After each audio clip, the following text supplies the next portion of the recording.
ฮ้อนมันจะติดมือ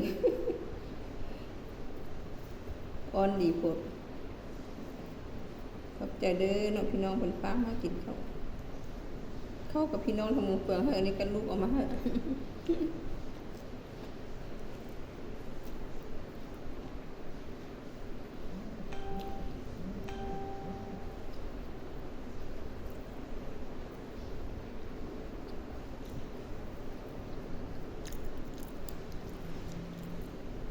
แซ่บ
ไปสิลูก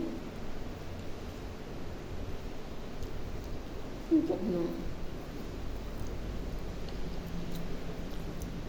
ตรงหางตึ๊บ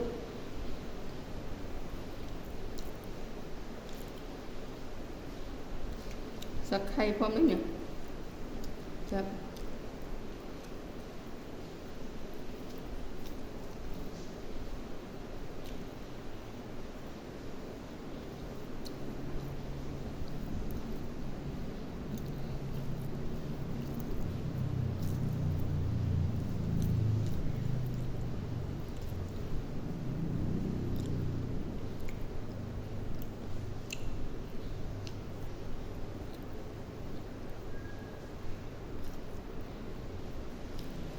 มือจังนอกนี่ไปยึดได้หูไม่ดองเพื่อนเฮ็ดกับน้องอาเพื่อนเฮ็ดกินอยู่เวียงเนาะเพื่อนเอาปูหน้านี่นะมาคั่วไปเลยแบบแกะอ่องแกะเอิกมันเนาะก็คั่วมันหอมมันเราจะแกงนอกแซ่บมันคืออันน้ำปูนี่แหละให้กินมึงเด้อ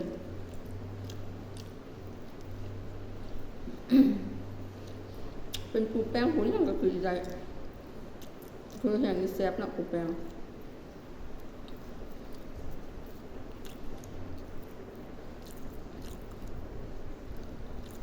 แล้วก็มีเห็ดมีมะม่วงหน่อยเชียวน้ำมะอื่นมะขามเปียก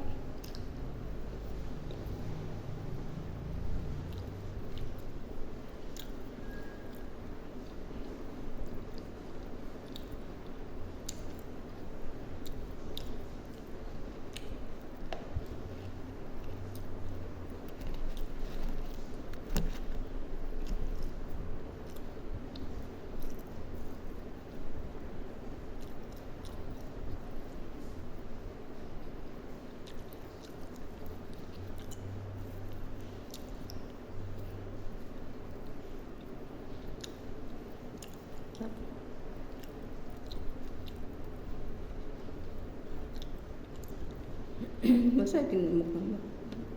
หมกเป็ดมาแล้วมากินหมกเห็ดเผาะ